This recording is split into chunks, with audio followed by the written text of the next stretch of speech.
जय जय पूर्ण ब्रह्म श्री श्री हरि गुरु चरण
ভৈরবী চাষ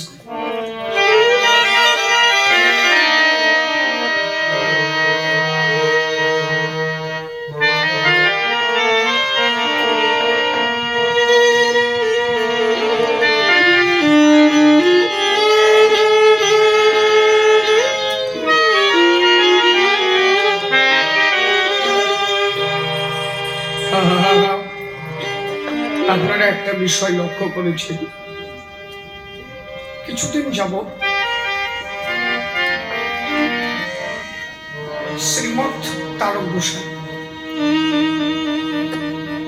গোসাই রচিত মতুয়াদের যে আকর গ্রন্থ, হ্যালো একটু মনিটরে ভলিউমটা হালকা একটু, শ্রী শ্রী হরি লীলামৃত, আজকে তার উপরে প্রশ্ন হল, আমি পাঁচালিকারে না গিয়ে এর মধ্যে দিয়ে জবাব সারব একটা গানের মধ্যে। ও একটা প্রশ্ন করেছে না, হরিচাঁদকে হরিচাঁদ ঠাকুরকে কেন আসল বলে দেয় পরিচয়? আমি কোথায় কথা বলি এটা তুই বুঝিস না, তোর মাথায় কোনো গিল হই না।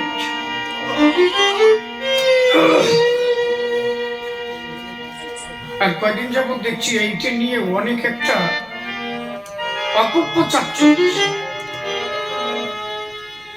অনেকে মানতেই চাইছে না। কেউ কেউ বলছে ওটা আসল নয়, আসল।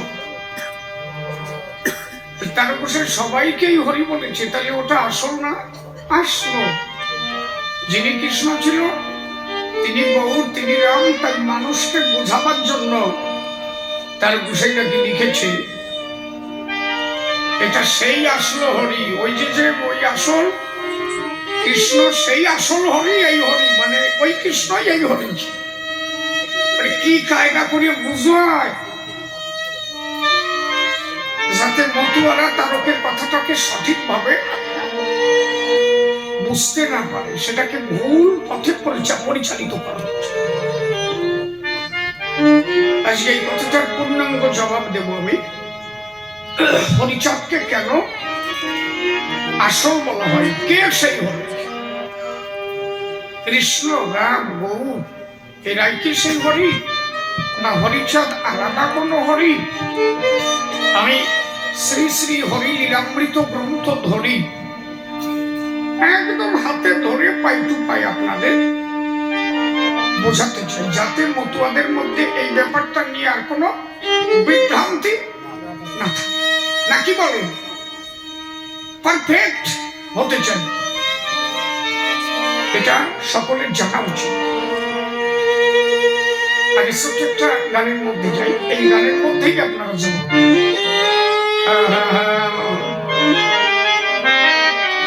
পাগল বিজয় সরকার, কবি সুধাকর পাগল বিজয় সরকার, তিনিও বললেন। তিনি কি বললেন? তিনি বললেন, সিদা মোরা কান্দি নব যোগে আনো বৃহৎ জগৎ, কোনটার মধ্যে যেন মিঠে সারা বেতাল না হয়। শ্রীধামরা কান্দি নব যোগে আনন্দ ভব,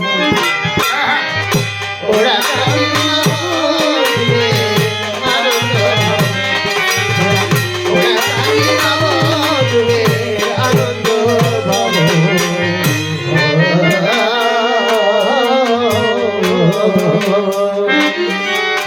এলেন প্রপঞ্চের মঞ্চ পর, প্রপঞ্চের মঞ্চ পরে, প্রপঞ্চের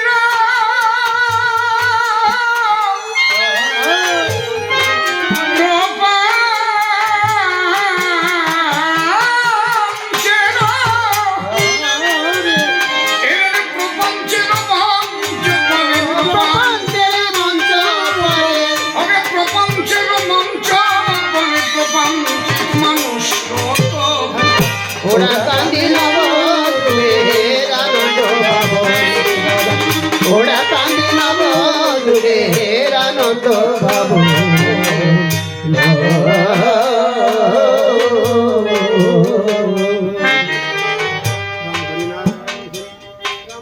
রাম হরি নারায়ণ হরি,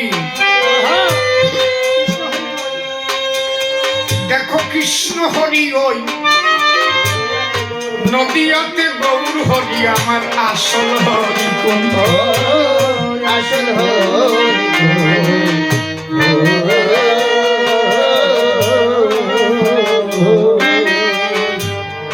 এর মানে আপনারা কি বুঝতে পারছেন? শ্রী শ্রী হরিলীলামৃত গ্রন্থ আছে তো এই মন্দিরে? সুরেশ বাবা এনেছো? দেও। আমি গ্রন্থ ধরে আজকে আলোচনা করব। আমি দেখলাম কোন একজন প্রখ্যাত কবিয়া তিনি গ্রন্থ ধরে বোঝাচ্ছেন, একেবারে পেতা।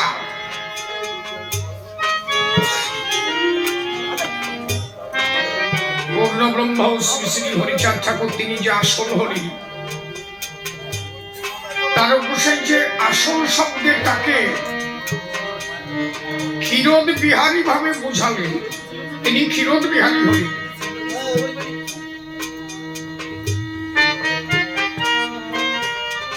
মোটে ভালো নাই বলুন, তিনি যে ক্ষীরোদ বিহারী হরি, তিনি যে ক্ষীরোদ সাই, শ্রী শ্রী হরিলীলামৃত গ্রন্থে পূর্ণতার প্রকাশ।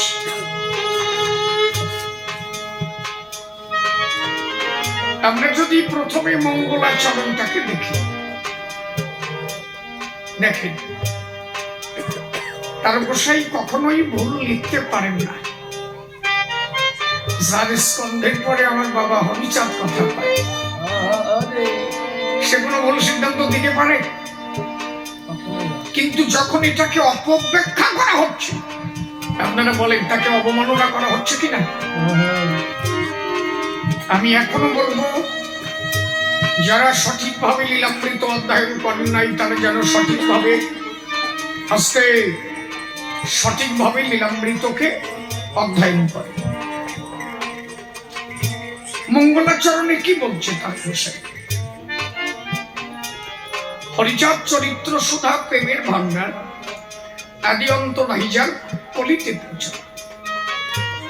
হরিচাঁদ চরিত্র সুধা, সুধার মতো, যেখানে শুধু প্রেমের ভান্ডার।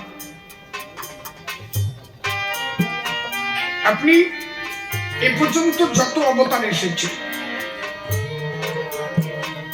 যত অবতার এসেছে,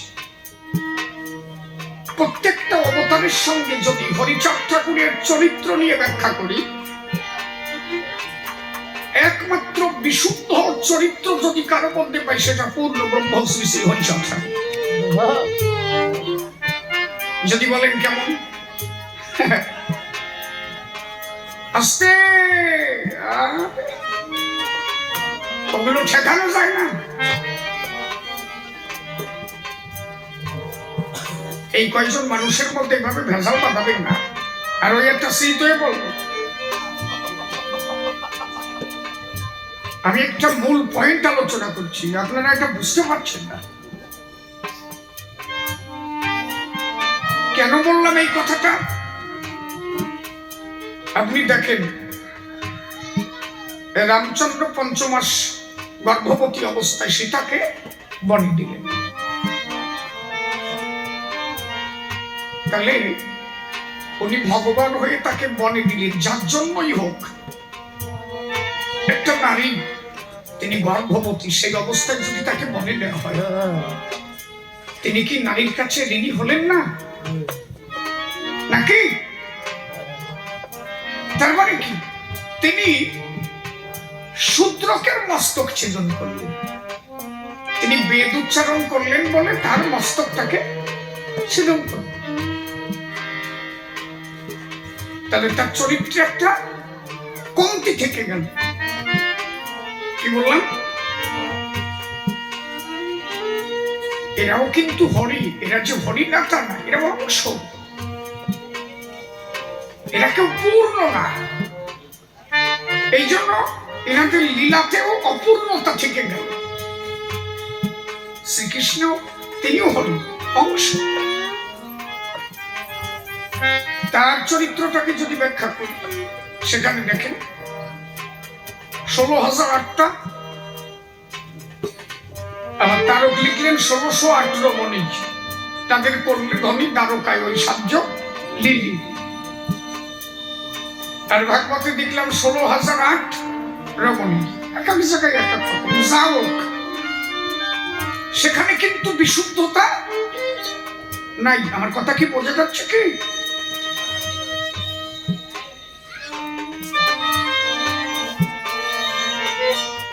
আজকে আচ্ছা বলেন, এখানে দাঁড়াইয়ে যদি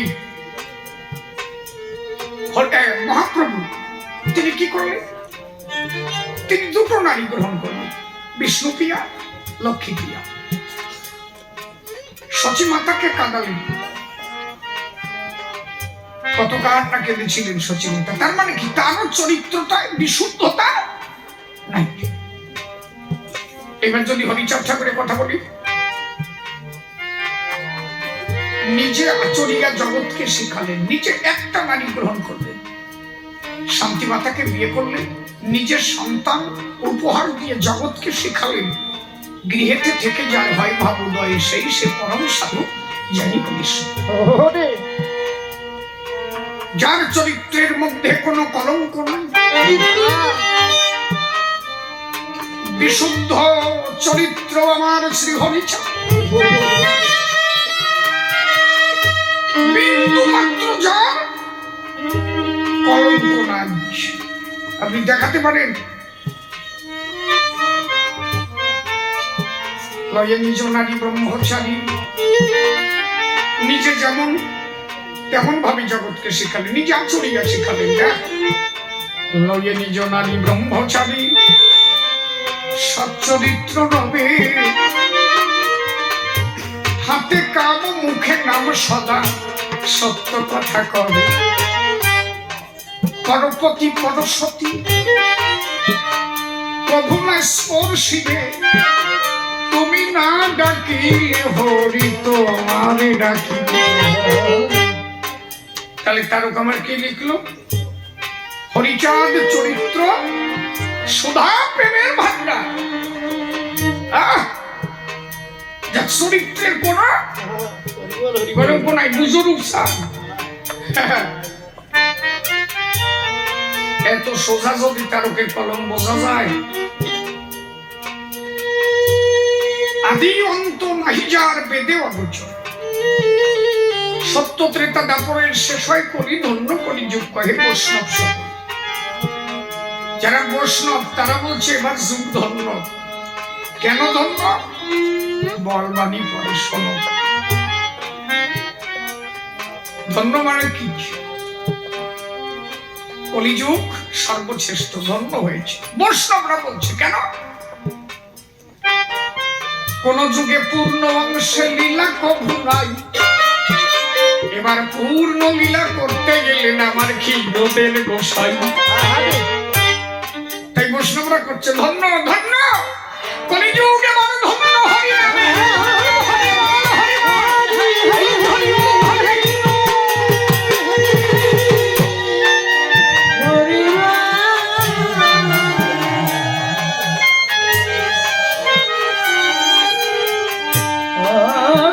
যুগ পরে কলি যুগে এ কনিষ্ঠ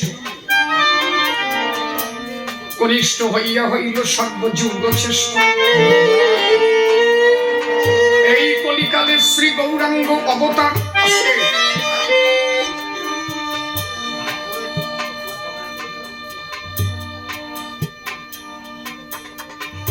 এখানে কথা বলবো না।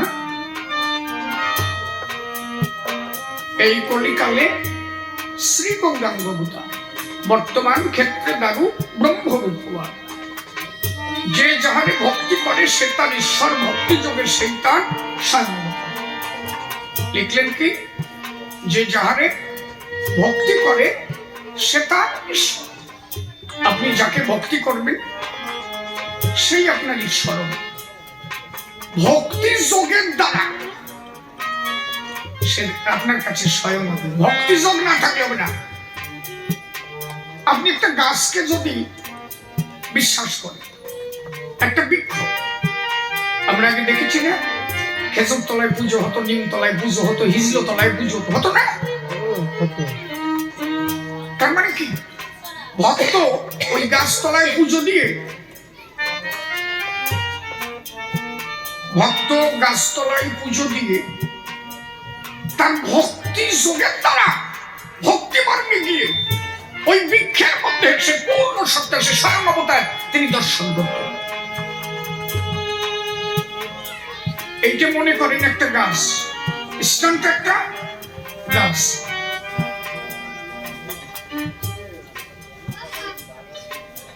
স্ট্যান্ড একটা গাছ মনে করেন।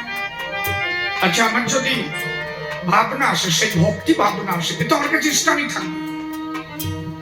যখন আমি ভক্তির ঘরে যাব, ভক্তির যোগের ঘরে যাব, তখন স্থান আমার কাছে ভগবান হয়ে ধরাবে। যত সময় ভক্তি না আসবে তত সময় নহে ভগবান।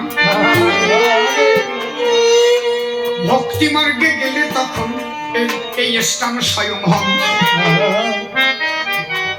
বলেন, ভক্তি মার্গের দ্বারা তুমি যাকে ঈশ্বর বলো, ভক্তি যোগে গেলে সে তখন তোমার কাছে স্বয়ং হবে। কিন্তু হরিচাঁদ আমার ভক্তি যোগ ছাড়াই স্বয়ং। ভক্তি থাকলেও তো তিনি স্বয়ং, ভক্তি না থাকলেও তোমার কাছে সে স্বয়ং। তিনি পূর্ণ ব্রহ্ম, পূর্ণানন্দ। যদি বলেন কেমন,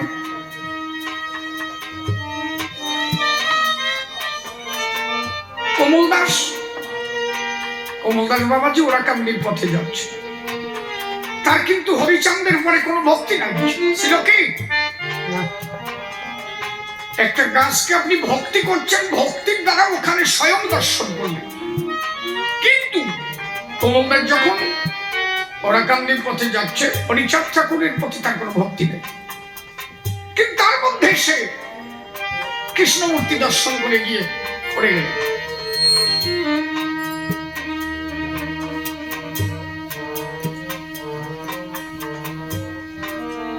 ভক্ত হীরামন থোড়া বাস কাঁধে নিয়ে কোথায় যাচ্ছে, কাজ করতে যাচ্ছে। তখন কিন্তু হীরামনের ভক্তি এখনো আসেনি, তাই কি না? ঠাকুর ছিলেন কার বাড়ি? কার বাড়ি ছিলেন? মৃত্যুঞ্জয়ের বাড়ি। আচ্ছা, দেখা মাত্র হীরামনের কিন্তু কোনো ভক্তি তখন ছিল না। ওই রূপ দেখা মাত্র শিহরিয়া উঠল গাত্র। কি দেখি আমি, এই তো সেই স্বয়ং আমার। তার মধ্যে রামরূপ দেখে গিয়ে পড়ে গেলেন, প্রভু তুমি সেই আমার রাম। এখানে কি এক হরির মধ্যে কৃষ্ণ, গৌ, রাম সব অংশ। হরি আমার পূর্ণ, তিনি আমার আসল। কারণটা কি আমি বলছি, এখন বলে বুঝতে পারবে। তাহলে ওনার কাছে ভক্তি যোগ না থাকলেও উনি স্বয়ং। হীরামন ভক্তি যোগ নেই, তার মধ্যেই তাকে রামরূপ দর্শন করল। এইবার ভক্তি এসে গেল তার। আর আপনি একটা বৃক্ষকে যত সময় ভক্তি না করবেন তত সময় সে আপনার কাছে স্বয়ং হতে পারে না। আর হরিকে ভক্তি না করেও তিনি রাম দেখেন, কেউ কৃষ্ণ দেখেন, হরি ভজন দেখলেন। ক্ষীরদ বিহারী হরি আমার দাঁড়িয়ে আছে। হরি বল। হরি হরি হরি হরি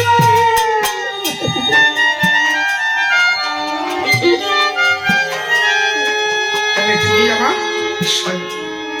এই জন্য বললেন যে যাহারে ভক্তি করে সে তার ঈশ্বর, কিন্তু ভক্তি যোগে সে হয় তার স্বয়ং হবে। ভক্তি যোগে সে তার কাছে স্বয়ং হবে। আমার শ্রীহরির কাছে কোন ভক্তি যোগের প্রয়োজন নাই, ভক্তি যোগ না থাকলেও সে স্বয়ং। আরে বাবা, আপনারা মনে রাখবেন, আজকে সাতপাড়ির নাম, সাতপাড়ি গোয়ালিয়া বিশ্বাস হরিচাঁদ ঠাকুরকে বিশ্বাসই করত না। ওরা কাউকে যা মাত্র লাঠি মেলে দিল, ঠাকুর বললেন ভেড়া লাঠি আয় হেঁটে আয়। কোনো ভক্তি ছিল না, তবুও ঠাকুর তারে কি পাঠান দিল। আমার কথা কি বোঝা যাচ্ছে কি? হয়গ্রীব অবতার, কপিলা অবতার, অষ্টাবিংশ অবতার পুরাণে প্রচার। এটা যদিও আমার মুখস্থ আছে, আমি ধরে ধরে বলছি কেন, আপনারা কিছু মতুয়া আছে কি যে কলো কন্তি কি কলো, এই জন্য আমি ধরে ধরে বলছি।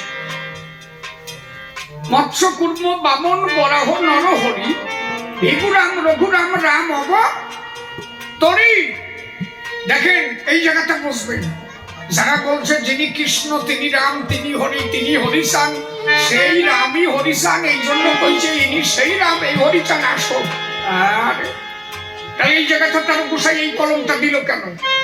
মৎস্য কুর্ম বামন বরাহ নরহরি ভিগুরাম রঘুরাম রাম অবতরী। ঈশ্বরের অংশ কলা সব অবতার, প্রথম পুরুষ অবতার রঘুবর। কেউ ঈশ্বরের অংশ, কেউ ঈশ্বরের অংশ কলা, প্রথম অবতার সে কে? রামচন্দ্র। তিনি ঈশ্বরের অংশ কলা। আচ্ছা, যদি অংশ কলা হয় তাহলে রাম স্বয়ং হয় কি করে? কথা বুঝতে পারছেন কি? আবার আসি আপনাকে যেই কমেন্টে কি বোঝো তোমরা, তার ক্লিক করো, কিছু বোঝো তোমরা।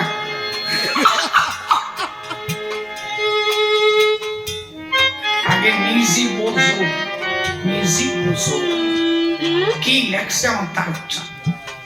তারকচা পরিষ্কার লিখলেন ঈশ্বরের অংশ কলা সব অবতার, প্রথম পুরুষ অবতার রঘুবর। রঘুবর মানে হচ্ছে রামচন্দ্র। তিনি ঈশ্বরের অংশ এবং কলা। তাহলে তিনি স্বয়ং, স্বয়ং না। বোঝা যাচ্ছে কি? বুঝো, বিশ্ব বুঝো, কথা বুঝো। তারপরে দেখেন কি লিখছে, নন্দের নন্দন হলো গোলকের নাথ। নন্দের নন্দন হলো কোথাকার নাথ?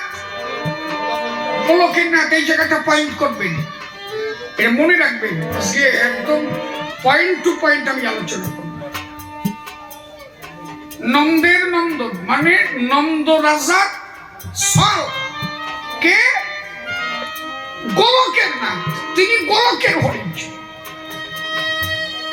আজকে চেঁচাইকারা একটু থামিয়ে দেন, একটু থামিয়ে দেন।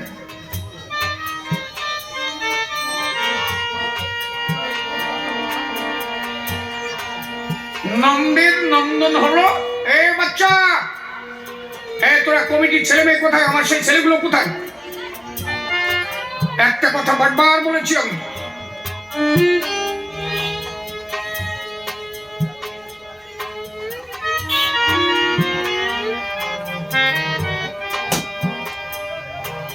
নন্দের নন্দন হলো গোলকের নাথ। যিনি গোলকের নাথ তিনি হচ্ছেন নন্দের নন্দন।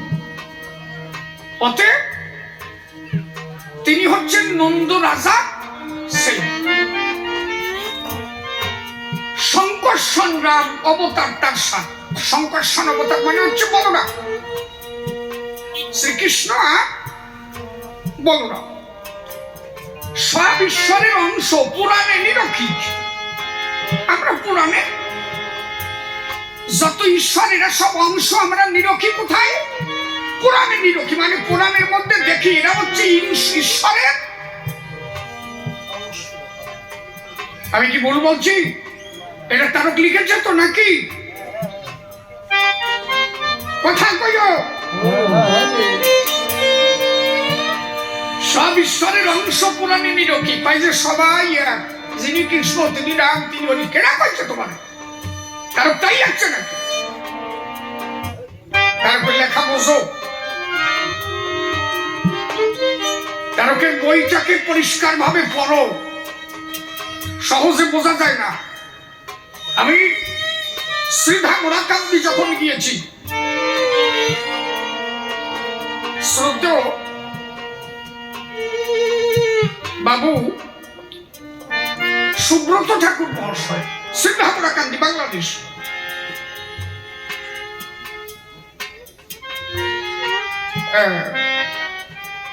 শ্রদ্ধেয় বাবু সম্পদ ঠাকুর মহাশয়, ওনার পিতৃদেব এখন আছে। আমি ছিলাম ওরাকান্দি যেদিন গান গাইলাম, আমি কি ওনাকে প্রণাম করলাম, আমার শ্রদ্ধা করলো আমার সচিপতি ঠাকুর মহাশয়, শ্রদ্ধেয় বাবু সচিপতি ঠাকুর মহাশয়, প্রণাম জানাইতাম।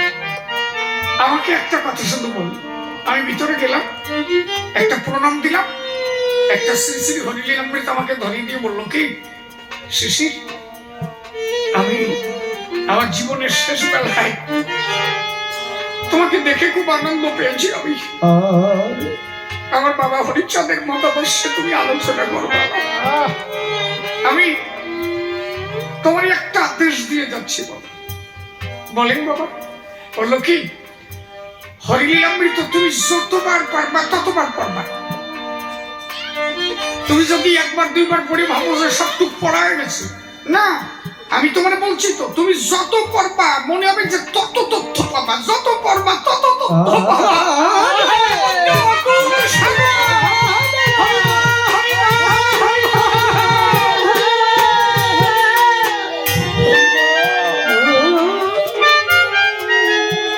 আমার এই 3 বাড়ি থেকে 3খানা, মানে ঠাকুর বাড়ির ওনার 3টে পরিবার, সেখান থেকে 3টি শ্রী শ্রী হরিলীলামৃত গ্রন্থ আমাকে দান করেছে।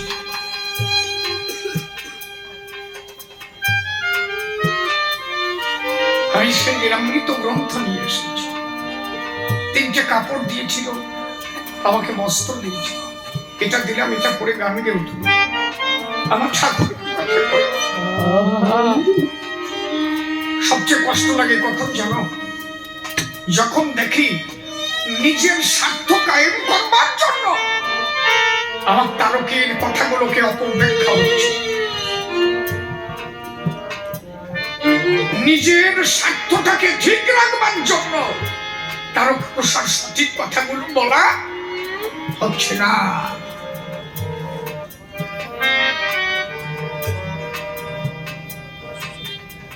সব ঈশ্বরের অংশ, পুরাণে নিরক্ষিক। বর্তমান দারু ব্রহ্ম অবতার কল্কি। সব অবতার হতে রাম দয়াময়, দারু ব্রহ্ম দয়াময়, কৃষ্ণ দয়াময়। পূর্ণ ব্রহ্ম পূর্ণানন্দ, নন্দের নন্দন, সেই নন্দ সুত হল সচিন নন্দন।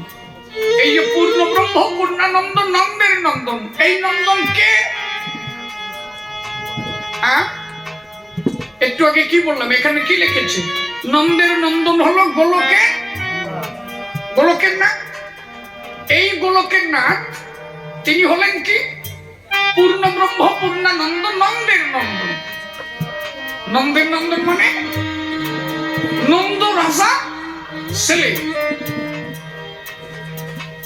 এইখানে দাঁড়িয়ে থেকে তারক গোসাই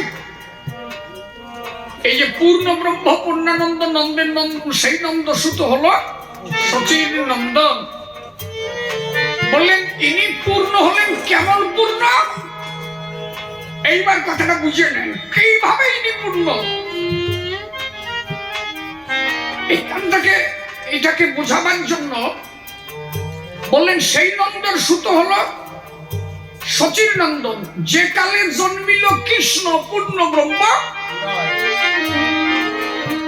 আচ্ছা, যিনি আসল হবে, যিনি পূর্ণ ব্রহ্ম পূর্ণানন্দ হবে, সে তো জন্মাবে যখন তখনও পূর্ণ থাকবে, সবসময় পূর্ণ থাকবে নাকি? এই কলমটা তার বসাই দিল কেন? যে কালে জন্মালো সে সময় পূর্ণ না, পূর্ণ হলো যে কালে পড়িল যমুনায় ভক্ত পরশ পাবার পরে পূর্ণ। আসলে তিনি পূর্ণ ব্রহ্ম সেই হরি নয়, আর ইনি হচ্ছেন গোলক বিহারী হরি, ইনি ক্ষীরদ বিহারী না।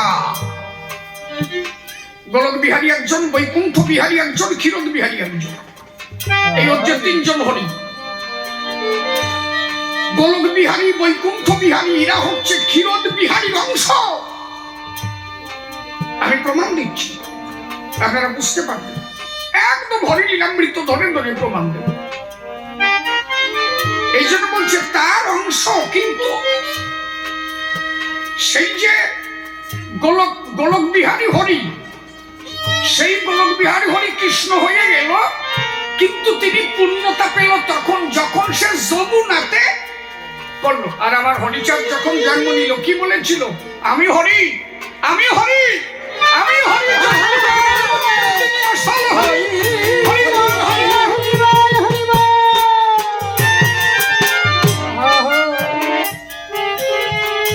আপনারা বুঝতে পারছেন কি আমার কথা?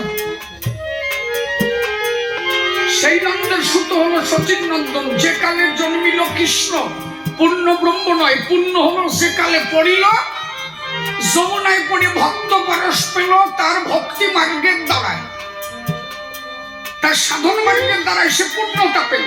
তারপরে বলল শচী গর্ভে জন্ম লয়ে নাচিলেন যিনি মহাপ্রভু। শচী গর্ভে জন্ম নেওয়ার সময় তিনি পূর্ণ হলো কোন কালে? দীক্ষা প্রাপ্তে পূর্ণ নাম শ্রীকৃষ্ণ চৈতন্য। এই জায়গাটা কেমন? মহাপ্রভু তার সাধনার দ্বারা তিনি পূর্ণতা পেয়েছিলেন। এই জন্য বলছে না, ভক্তি যোগের দ্বারা, ভক্তি যোগের দ্বারা সে তার স্বয়ং হয়, তার কাছে স্বয়ং হয়ে ধরা দেন। কি বলেছি? ভক্তি যোগের দ্বারা সে তার কাছে স্বয়ং হয়। যেমন বলছে সত্যবাদী জিতেন্দ্র হইবেন যে না থাকুক ক্রিয়াকর্ম হরিতুল্য। হরিতুল্য সে হরির মতো হতে পারে যদি কেউ সত্যবাদী জিতেন্দ্রীয় হয়। আচ্ছা, মহাপ্রভু যদি পূর্ণ হবে, তার জন্মাবার সাথে সাথেই তো পূর্ণ থাকবে, এতদিন পরে যে পূর্ণ হলো কেন? তারা বসে সেটা লিখলো কেন? তার মানে এরা হচ্ছে অংশ অবতার, সাধনার দ্বারা কৃষ্ণ নামে প্রাপ্ত হয়ে দীক্ষা নেওয়ার পরে তিনি ভক্তি মার্গের দ্বারা পূর্ণতা পেয়েছিলেন। ভক্তি যোগ মার্গে তিনি পূর্ণ হয়েছিলেন। আর যিনি আসল, তিনি পূর্ণ ব্রহ্ম, তিনি পূর্ণানন্দ। তিনি জন্মিবার মাত্র বলেছিলেন আমি হরি, আমি হরি, আমি হরি। আমার কথা কি বোঝা যাচ্ছে কি? এরপরে আরো ভালো বুঝবেন। দেখেন না রস কোন জায়গায়, এর সারিয়ে সারিয়ে বইয়া কি বুঝলি বুঝলাম আমি। শচী গর্ভে জন্ম নিয়ে নাচিলেন পূর্ণ দীক্ষা প্রাপ্তে পূর্ণ নাম শ্রীকৃষ্ণ চৈতন্য। তখন হইয়া পূর্ণ সন্ন্যাস করিলেন, 48 বৎসর পরে মিশিলা সকল হরণ করে তারে বলি হরি। আচ্ছা, হরি কারে কয়? কি লিখলেন? সকলকে যে হরণ করে তারে বলি হরি। আমার অশ্বিনী লিখলো না, হরি আমার তারকচন্দ্র, হরি আমার মহানন্দ, হরি আমার তারক আমার হরি, আর মহানন্দ আমার হরি। কারণ মহানন্দ হরণ করে, সেও হরণ করে হরি হরি হরি। তাই বললেন সকলকে হরণ করে তারে বলি হরি। যিনি সকলকে হরণ করতে পারেন তারে বলি হরি, সেই অর্থে রাম হরি কৃষ্ণ হরি শ্রী গৌরাঙ্গ হরি এই কারণে এরা হরি। কোন কারণে হরি? এরা হরির অংশ। এই রাম কৃষ্ণ গৌর এরাও সকলকে হরণ করতে পেরেছিল, তাই সেই অর্থে এরাও হরি। তাই বললেন সকলকে হরণ করে তারে বলি হরি। রাম হরি কৃষ্ণ হরি শ্রী গৌরাঙ্গ হরি।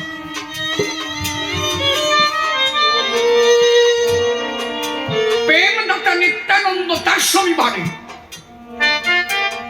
হরিকে হরাই হরাই সেই হরিভক্ত দান। হরিভক্ত যারা হরিকে হরায়, ওই যে হরিভক্ত যেমন হরিকে হরায় তেমনি নিতাই গৌর রাম কৃষ্ণ এরাও ভক্ত স্বরূপ হয়ে আমার হরিকে হরাইছিল। তাই বললেন স্বয়ংের অবতার হয় যে কালে আর আর অবতার তাতে শুনে। হরি বল হরি বল। কথা বুঝো বাবা, আমি কখন চলে যাব তার তো ঠিক নাই। এগুলো তোমাদের জন্য রেখে গেলাম,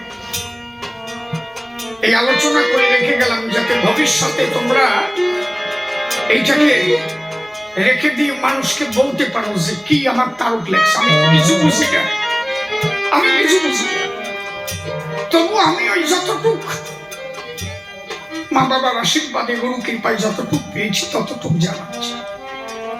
তারকের কলম বোঝা আমার মতো মানুষের দ্বারা সম্ভব না। কত জন্ম কেটে যাবে তবু আমার তারকের কলম বোঝা যাবে না। দেখেন আমার তারক লিখেছে কি, আহা। তারপরে লিখলেন নিত্যানন্দ হরি। নিত্যানন্দ হরি, আচ্ছা নিত্যানন্দকে হরি বললো কেন বলি? নিত্যানন্দ কি তাহলে সেই একই হরি? নিত্যানন্দকে হরি বললো কেন? বললেন বলছি নিত্যানন্দ নাকি তিনি হরি অংশ। সবাই আমরা হরি অংশ কিনা? একটা জীব সৃষ্টি হয় সেও কিন্তু হরি অংশ। কিন্তু এখানে বললেন তা না, অনন্ত নাগ যদি নিত্যানন্দ হয়, বলরাম হয়, সেই বলরাম যদি নিত্যানন্দ হয় তাহলে অনন্ত নাগটাও তো হরির অংশ। আমার কথা কি বোঝা যাচ্ছে কি? বলছে নিত্যানন্দ হরি কৃষ্ণ।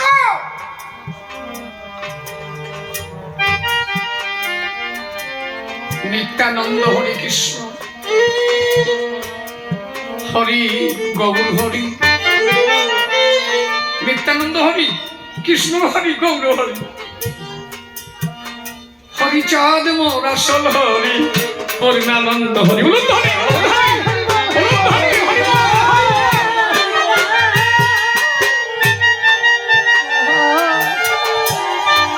আস্তে। এই হরি চাঁদ লীলা সুধার সাগর আমার তারকে করো হরি তাহাতে মতন। এইবার দেখেন জায়গাটা কোন জায়গায়, কেন ওখানে পূর্ণ ব্রহ্ম পূর্ণানন্দ নন্দের নন্দন বলা হলো? আমি বললাম কি এই যে তারক লিখেছে কি নন্দের নন্দন হলো গোলকের নাথ। এইবার দেখেন কি লিখেছে তারক গোসাই। কেন বললাম তিনজন হরি, একজন গোলক বিহারী, একজন বৈকুণ্ঠ বিহারী, আর একজন ক্ষীরদ বিহারী। যিনি ক্ষীরদ বিহারী তিনি হচ্ছেন সর্বপরি। লিখলেন কি তারক গোসাই? এইবার আপনাদের শোনাই। পুনর্বার অবতারের প্রয়োজন ও পূর্ব পূর্ব ভাগবত পুরাণ প্রসঙ্গ আপনারা পড়েছেন? পড়েছেন তো? দেখেন এখানে কি লেখা আছে, কি বললেন?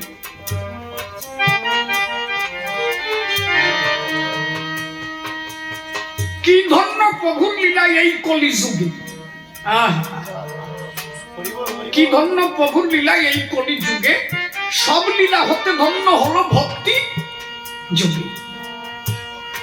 দশরথ গৃহে জন্ম লইয়া শ্রীরাম। দশরথের ঘরে কে জন্মিল? শ্রীরাম। ভুবার হরণ পূর্ণ ভক্ত মনস্কাম। ইনি ভুবার হরণ এবং ভক্তের মনস্কাম পূর্ণ করল। ইনি হলেন কে?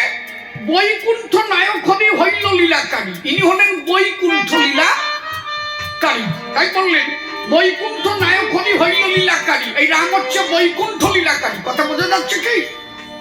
নন্দের নন্দন কৃষ্ণ গোলক বিহারী, কথা বোঝা গেল কি? নন্দের নন্দন তিনি কোন কোন বিহারী? গোলক বিহারী। আর বলেন বৈকুণ্ঠ নায়ক হরি হইল লীলাকারী, নন্দের নন্দন কৃষ্ণ গোলক বিহারী। কথাগুলো বুঝে রাখো বাবা। ভুবার হরণ ভক্ত মনোরম্যকারী, ভক্ত সঙ্গে প্রেমরস মধুর মাধুরী। তিন শক্তি একত্র হইয়া ভগবান দেবকীর বায়ুগর্ভে দুই শক্তি যান।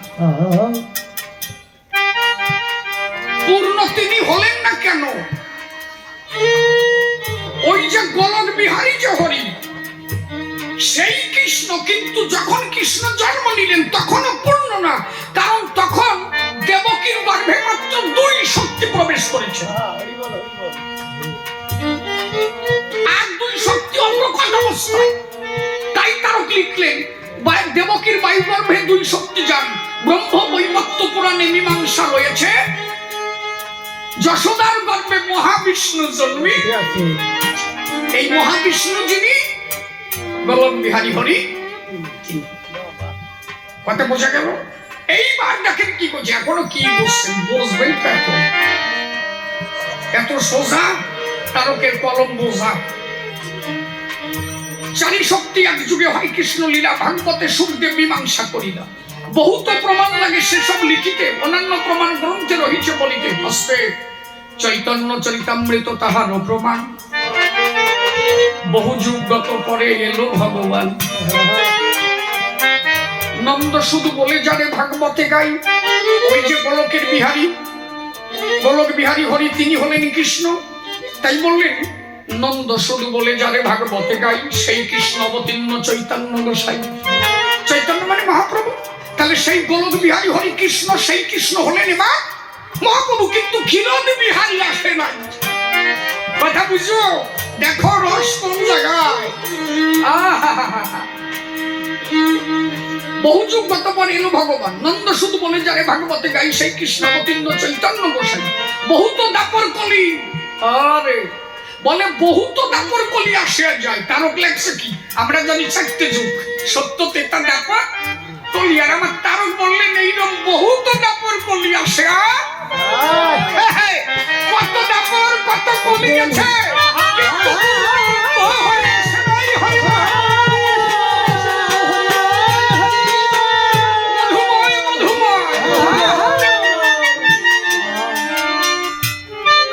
বহুত দাপর কলি আসে আর যায়।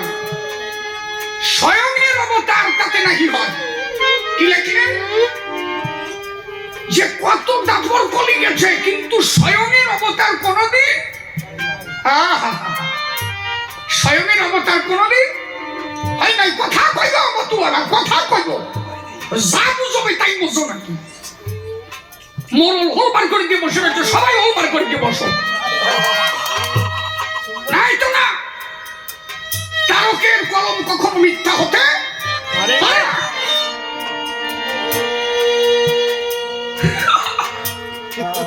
হোলবার করে দিয়েছে মানে সবাই হোলবার করে দেবে কি সেই দিন নাকি? বহুত কাপড় কলি আসে আর যায়, স্বয়ংের অবতার তাতে নাকি হয়। অষ্টাবিংশ মন্বন্তর শেষ যেই কলি, এই যে অষ্টবিংশ মন্বন্তর শেষ যেই কলি, এই যে সেই কলি তারক গোসাই গানের মধ্যে লিখেছে, অষ্টবিংশ মন্বন্তরে ফিরেছে এই দিন, তোদের দিন যদি চাই রে বিথার পাবি না কি রে। চলো ভাই চলো রে, চলো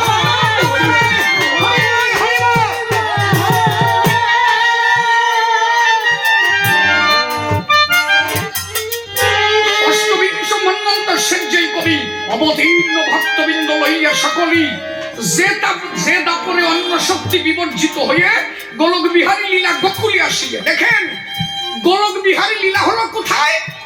গোকুলে আসে। উনি হচ্ছেন কৃষ্ণ, কিন্তু স্বয়ংের হরি আমার ক্ষীরদ, তিনি এখনো আসেন নাই। এইবার কলিযুগে তিনি এসেছেন, এই জন্য তাকে আসল বলে দিয়েছে পরিচয়। কথা বোঝা গেছে কি? হরি বল। এইবার আর একটা জায়গায় দাঁড়া, শেষ হয় না। আস্তে, কথা নয়, কথা নয়, আস্তে। একটা বিরাট পয়েন্ট আলোচনা হচ্ছে। দেখেন, এইবার দেখেন, শ্রীমৎ তারক ঘোষাল লেখা গ্রন্থকারের অনুনয়, গ্রন্থকারের অনুনয়। এইবার এখানে গেলে আপনি বুঝতে পারবেন যে হরি তিনজন।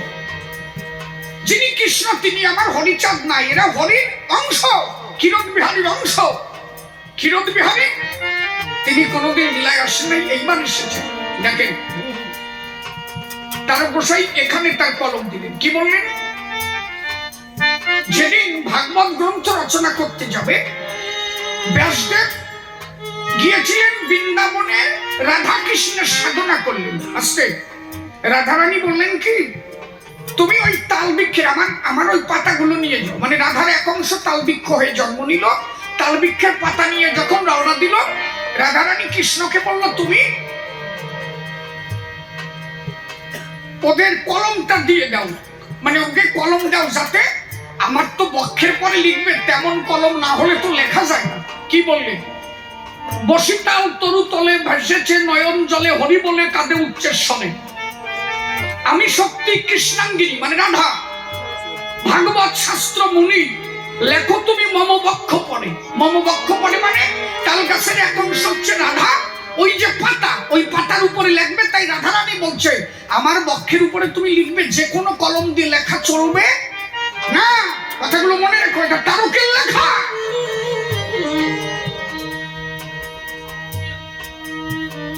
দেখে পরশর পুত্র, পরশর পুত্র মানে বেদব্যাস, দেখে পরশর পুত্র পড়িতেছে তালপত্র। তালপত্রে কহে মুনি বলে, যাও শ্রীকৃষ্ণের ঠাই, বলো যে বলেছে রাই। কে বলেছে? রাধারানী। শিরে সিকি পাখা দিতে বলে, শ্রীকৃষ্ণের শিরে মানে পাথায় যে সিকি পাখা, ওইখানে একটা তুলে দিতে কইছে, ওই দিয়ে কলম বানাবে। কথাগুলো বুঝো। শিরে সিকি পাখা দিতে বলে। ব্যাস অতি ব্যস্ত হয়ে শ্যামকুণ্ড তীরে গিয়ে করিছেন কৃষ্ণ আরাধন। ব্যাস কোথায় গেল? ব্যাস অতি ব্যস্ত হয়ে শ্যামকুণ্ড তীরে গিয়ে করেছেন কৃষ্ণ আরাধন। যুগল মিলন হয়ে ব্যাসের সম্মুখে গিয়ে রাধা কৃষ্ণ দিল দর্শন। কার সামনে দেখা দিল? ব্যাসদেবের সামনে। কে দেখা দিল? যুগল মিলন হয়ে ব্যাসের সম্মুখে গিয়ে রাধা কৃষ্ণ দিল দর্শন। বলেছেন শ্রীরাধিকা, বলেছেন শ্রী রাধিকে, যা লিখিবে মম বুকে। কে বলেছে? রাধারানী। বলেছেন শ্রী রাধিকে, যা লিখিবে মম বুকে, মানে তাল পাতার উপরে বলেছেন শ্রী রাধিকে, যা লিখিবে মম বুকে, অন্য কলমেতে তা কি হয়? অন্য কলম হবে না। শুনিয়া রাধার বাণী, রাধানাথ রসখানি। রাধানাথ মানে শ্রীকৃষ্ণ, রাধানাথ সিকি পাখা দিলেন তথায়, তুলে দিলেন সিকি পাখা, হয়ে গেল। দেখেন এরপরে কি, সিকিপুচ্ছ অংশ করি ব্যাসেরে দিলেন হরি, হাসিয়া বলেন রাধানাথ। কে বললেন?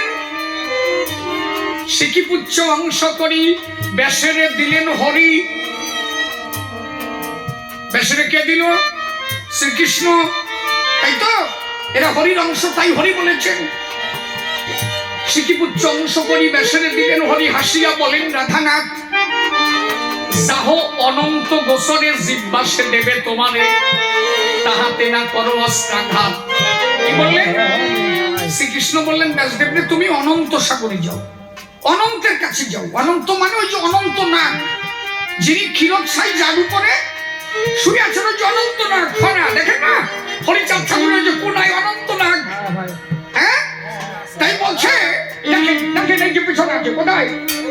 হ্যাঁ, ওই যে দেখেন অনন্ত নাগের ছবি। দেখেন, এটা জুম করে নাও, দেখুক সবাই। নাও, ওই যে দেখো অনন্ত নাগের উপরে শুয়ে আছে। কি বলেছি? দেখেন, তারকের কথা পাই টু পাই, পাই টু পাই, এর মধ্যে কোনো বেজাল নাই। বেজাল বাদালি হবে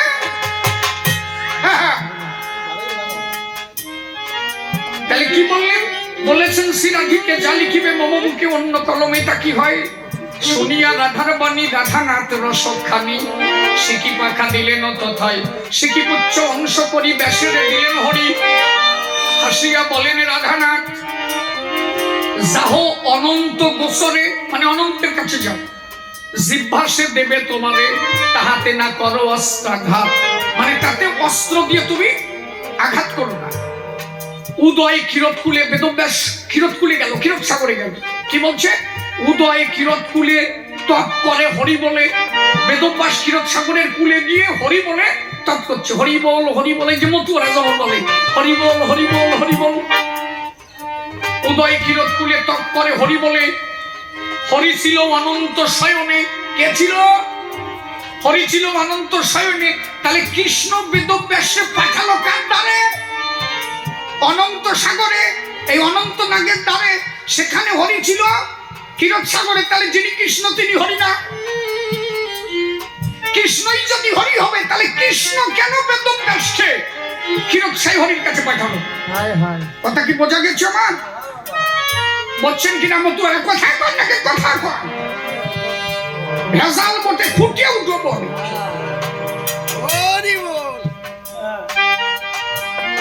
কৃষ্ণই যদি সেই আসল হরি হবে তাহলে কৃষ্ণ কেন সেই জিহ্বা দিতে পারলেন না? কৃষ্ণ বললেন তুমি তাড়াতাড়ি ক্ষীরোদ সাগরে যাও, সেখানে গিয়ে সাধনা করো, ওই অনন্ত তোমারে জিহ্বা দেবে।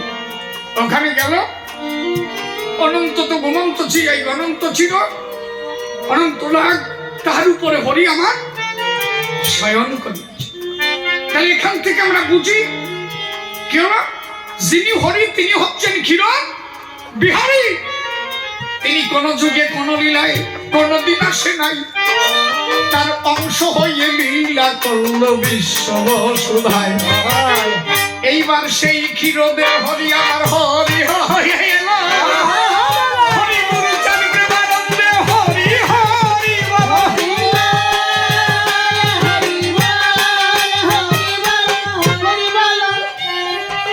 এই জন্য আমার অশ্বিনী গোসাই কলম দিয়েছিল কি? ভূতলে চাঁদ নেমেছে ভুবন মোহন।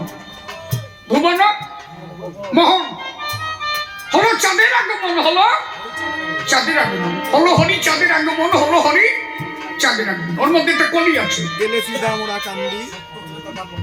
সত্য ত্রেতা দাপর গেল পুরীতে, পূর্ণ শশী বাকি ছিল। হ্যাঁ, কথা বুঝেছ? তাহলে আমার অশ্বিনী কি লাগলো?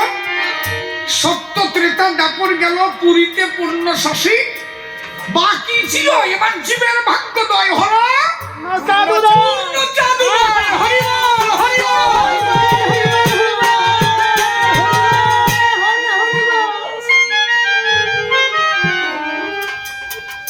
তাহলে ভেবে দেখে একদম পাই টু পাই মিল, একটু বেতাল আছে। কোন জায়গায় অশ্বিনী তারক লিখেছে সেই মহাপ্রভু এবার হরিচাঁদ। এর মানে কি? কারণ এরা তো হরির অংশ। কি বলল? তাহলে স্বয়ং হরি যদি অবতার হয়, এরা আসে না সেখানে? সেই অংশ এরা। বলেন অশ্বিনী ঘোষের গান লিখল না? এবার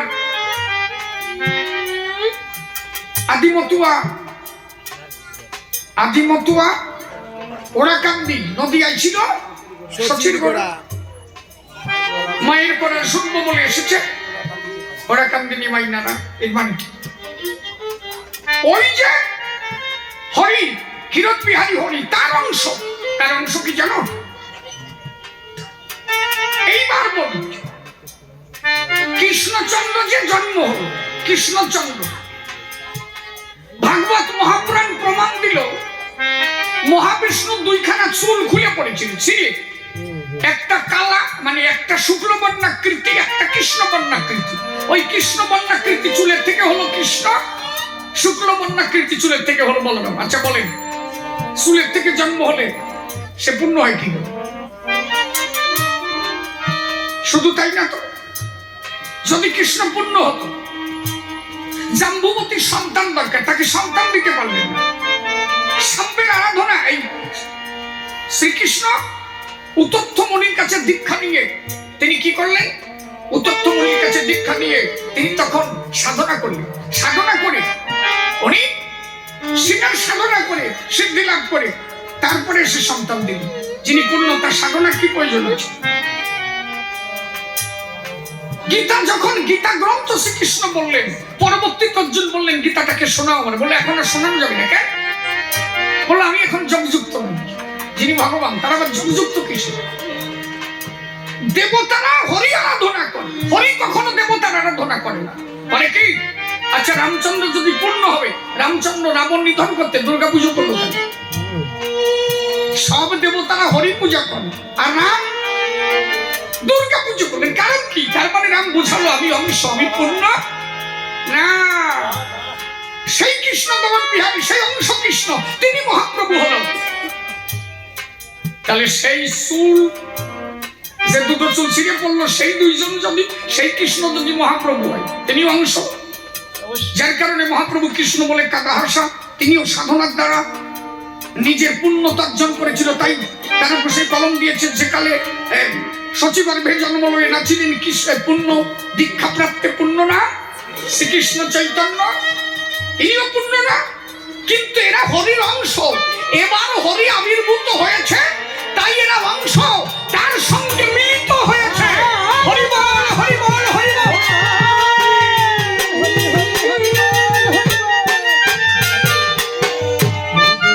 ওই যে হরির সঙ্গে মিলিত হয়েছে এরা, তাই না এসেছে। সেই অর্থে অশ্বিনী গোসাই বুঝিয়েছিলেন কি? ওই যে বললাম আদিমতুয়া ওরা কান্দি নদী ছিল সচির গোলাম, ওই সেই অংশ। আর এবার এলো পূর্ণ, পূর্ণ সত্তার কারণে এরা গিয়ে এক এক করে ওখানে যোগ দিল। তার প্রমাণ কোথায়? আজকে হাজারো হাজারো প্রমাণ। ব্রজ পাগলার শরীরে কৃষ্ণ শক্তি ছিল, মনে রাখবেন। হরিলামৃত হরিচাঁদ ঠাকুর যেদিন ব্রজ পাগলার সঙ্গে দর্শন করলেন, ব্রজ পাগলার শরীর থেকে কৃষ্ণ মূর্তি বের হয়ে গিয়ে আমার হরির সঙ্গে মিলন হয়ে গেল।